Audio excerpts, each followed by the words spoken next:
You're listening to the Anthem Award-winning podcast from Rutgers Law School, The Power of Attorney. I'm your host and Dean of the Law School, Joanna Bond.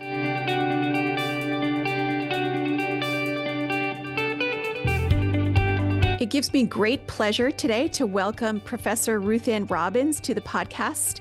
Ruth Anne, it's such a pleasure to have you on today. Will you begin by telling us a little bit about your origin story? I'm supposed to tell you the font that I'm using first. By all means, please do. Yes, today I'll be speaking in Grandview, one of the best fonts, newer editions. And so my origin story is, I grew up locally. I grew up in Camden County, in Haddonfield. At the time, I was one of only a few Jewish families in the town and only one of the few Democratic voting families in the town. My mother was also one of the only mothers that worked. She was a professor at Penn, and she was actually first-gen college, I'm pretty sure. Her father went to community college for a couple of classes, but she and her brother were first-gen. And my father actually came from a family that helped founded the first agrarian Jewish society in South Jersey. Wow, and so, yeah. So, and he went to law school, and instead of going to big law like his friends, he decided he liked small practice, and he really fell in love with civil rights. So I got this education of science and academics and civil rights as growing up in this pretty conservative at the time town. That is fascinating. And do you feel like that experience informed the work that you do today? Oh, absolutely. And so, I went to Penn because I was a tuition kid, and majored in science because I was going to be a research scientist, and ended up a lawyer. So, I combined both my parents. Well, I know that you have a bachelor's degree from Penn in biology. You were also a Westinghouse Science Scholar for your laboratory work. Can you tell us a little bit more about that? So the Westinghouse thing was a fluke. I had spent a summer working in a lab and designing little experiments, or little experiments were designed for me because I was interested in it. And at the end, somebody said, "Hey, why don't you just throw your lab work into this competition, the Westinghouse Science Competition?" And I didn't even pay any attention to the envelope that arrived at our house one day. And my mother found it and said, "Hey, did you open this?" And I was like joking, saying, "Yeah, no, did I win?" She opened it and went, "Yes, yes, you did, you fool."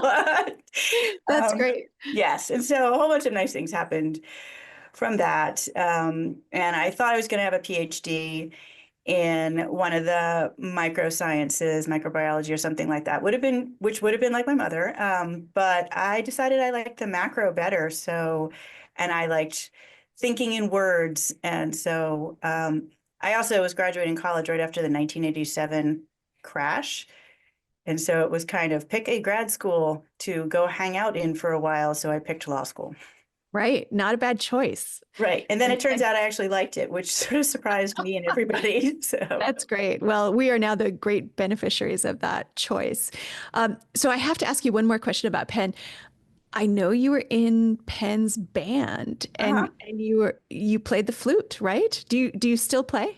So in marching band you play piccolo because nobody can really hear a flute. Right. So okay. I don't still play. My younger daughter, made off with my flute and my piccolo, and she still does some playing, and she was always better at it than I ever was. So she has them. Oh, that's great. Well, at least you're keeping it in the family. Yeah. And what persuaded you to choose Rutgers? So a couple of things. One was Rutgers gave me a lot of money and really wanted me to come. I think they really sort of liked my background and my LSAT score. And my brother was starting college, and my parents were saying, "You're going to be taking on a lot of debt if you." I had been admitted to a well-known school in a large Midwestern city that is not the University of Chicago. And my parents were like, really, you're going to follow some boy and take on all that debt? And so I was like, you're right, I'll stay home. So I went to Rutgers, and then Good advice from your I ended up parents. marrying the boy, but That's great. Well, all's well that ends well. yeah. That's fantastic. And you graduated magna cum laude from Rutgers Law. Hmm. And I know you joined us as a adjunct professor back in 1996. Hmm. What advice would you give to students who want to go to law school from the standpoint of both an alum and a professor here with us? So remember, I kind of walked into law school as somebody who thought she was going to be a scientist. Right. And so the things about law school that surprised me were you are a communicator by profession, and so you better learn to communicate well. And as a professor, I would say the same thing is that I hope you like communicating because that's what you'll be doing, but for your clients. And so but although I knew the scientific method, so I knew a lot of sort of logic or reasoning, I really solidified for me in law school. And so I really like the way I came out of both scientific thinking and legal thinking. And so I would say to people, like, they always say that your mind changes. I think it changes for the better. Well, it's certainly a perfect blend between your scientific background and your interest in writing. Hmm. Uh, you were awarded last year the Thomas Blackwell Memorial Award, which Hold on, wait. I have to put my prop on. Yes, I was. oh, Oh, wonderful. That's great. Thank you for modeling that for us. thank you. It recognizes your work in legal writing and legal storytelling, and your nominators called you "quote unquote" the consummate teacher. What is your favorite part of teaching? So I get to teach the first years and their first days of law school, and I also get to teach law students later on. And I really love watching the transformation from the first day when I'm using pieces of fruit in a basket to explain, what it means to be rule-based, to the point where I get to see students at the end write briefs that make a difference for clients or work on legislation that really gets enacted, and the transformation that happens in between, and even the transformation that happens between the first day of law school and the end of the first semester, the end of the second semester, is just amazing to watch. I'm sure it is. And you really play a transformative role in terms of developing students' legal writing abilities. Uh, I want to drill down on that for a second. You've received a number of awards in the field of legal writing, of which you are truly a pioneer.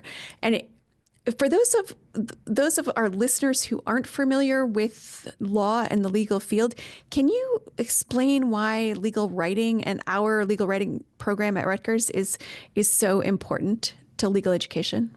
Yeah, legal writing, sometimes talk about how it's a really misnamed field, right? It sounds like a field about composition, and it's actually a field about lawyering. So it's the first place in the first year program where you meet a client, although it is a simulated client, and you have to analyze a problem that the client is facing and come up with what you think, either to counsel or to advocate, what the best legal solution given the facts are, and really help the student, the client get through their legal story. And so, and that's what we do. We communicate on behalf of clients, whether we're counseling them or advocating for them or advocating for large scale change. It's all about communication. And so that's what we're doing in a legal writing program. What makes the Rutgers legal writing program special is that we have for decades had close ties to clinical education. So the professors who are working with the third years, and we've called it this orientation to graduation continuum, where we really try and connect the ideas of, in the first year legal writing program, you meet clients who are simulated clients and learn how to work for them. And then in your third year, unless you're in a second year clinic, you're working with the actual clients, but the lessons you've learned are the same and continuing. That's fantastic. A really helpful explanation. Thanks for that. And speaking of clinics, you founded our domestic violence clinic back in 2000. Can you tell us a little bit more about what that is and also what your biggest success has been so far within that clinic? Yes. So actually, the clinic itself opened in 2002. In 2000, I took over the Domestic Violence Project, which is the volunteer where we provide legal information at the courthouse. And that is, I think, one of the longest running programs in the state in terms of providing assistance to people in a domestic violence restraining order system. The clinic is where third-year students practicing under the third-year practice rule can actually go in and help people who are seeking final restraining orders. So the students are handling what are little trials, direct and cross-examination, introduction of evidence. And so they have to put all of their trial advocacy skills to use. And they're also helping people who are in really difficult situations, trying to get them in a better place. And that format of the clinic has pretty much stayed the same since its founding, but the best thing that came out of it was the hiring of Victoria Chase to be the head of the domestic violence clinic at this point in time. And so although I didn't do the hiring, in fact, the people who hired Victoria were a little afraid to introduce her to me just in case I scared her off. That seems unlikely. But I mean, and she has modified it and made it so much better. And she's just fantastic as both a professor and as an attorney. And she's really taken it in wonderful directions. She is amazing. I could not agree more. Well, it's nice to know that the clinic is in great hands now. Uh, let's also plug the Hunter program that Mhm. you redesigned at Rutgers Law. Can you tell us what it is and how it prepares students for the courtroom? So I'm not allowed to call it a moot court because Professor Barbara Gradoff will like come, and she's across the hall from me, so she will come and throw things at me. We don't Um, want that.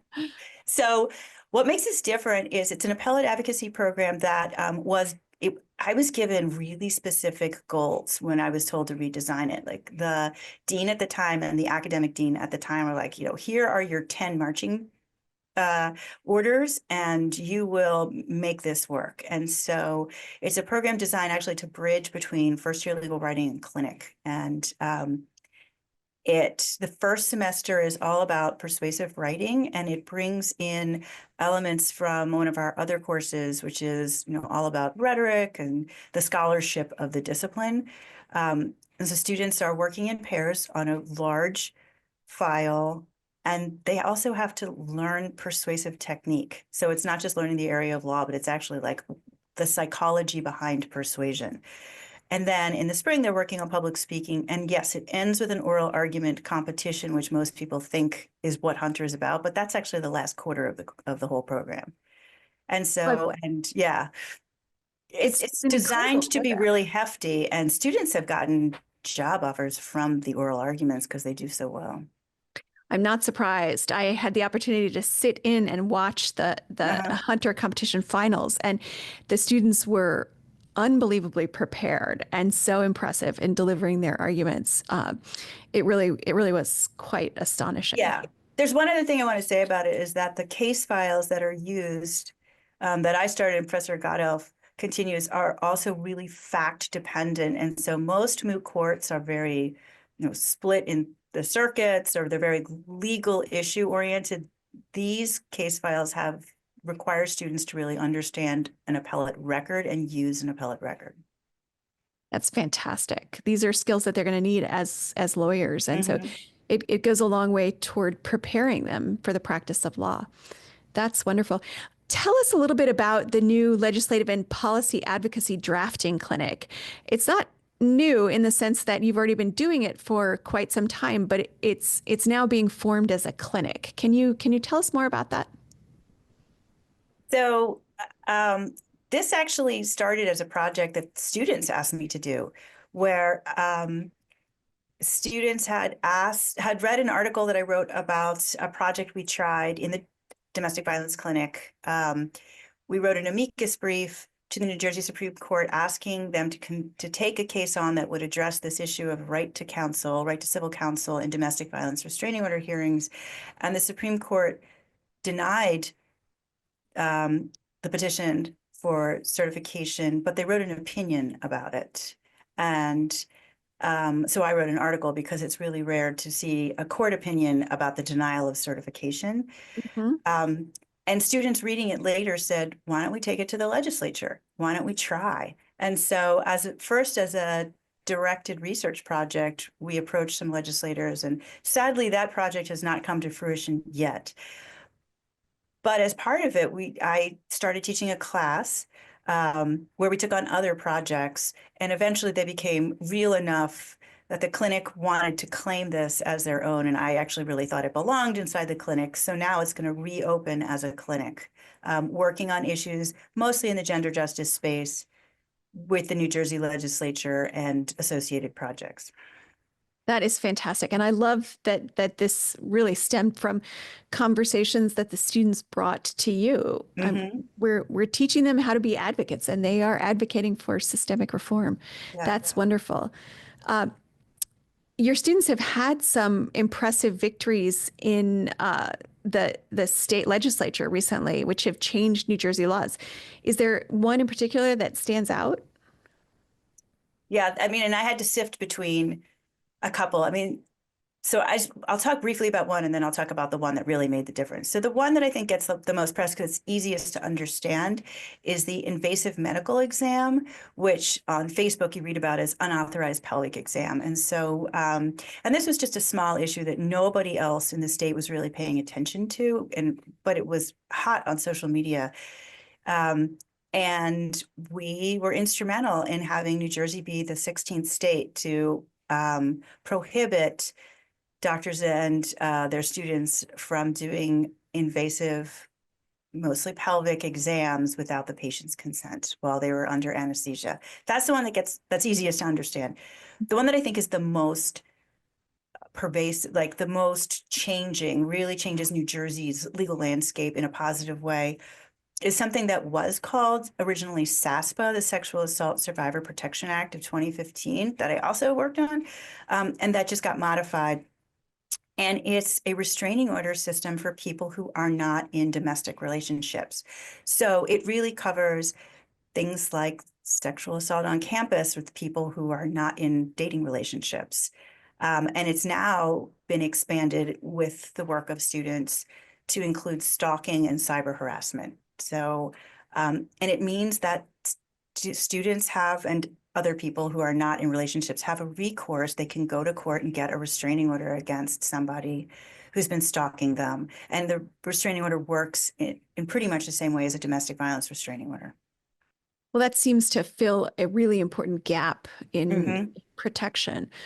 Well, you may have just answered this question, but I'm going to ask it anyway. What legal accomplishment are you most proud of?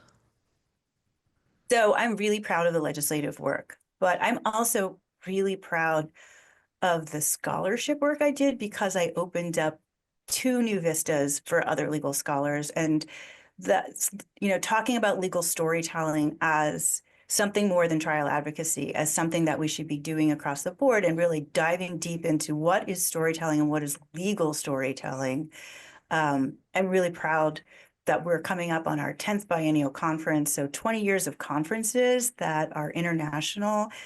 And I'm also proud that I also opened a door to having a conversation of how ugly our legal documents are and how we need to actually pay attention to some document design principles.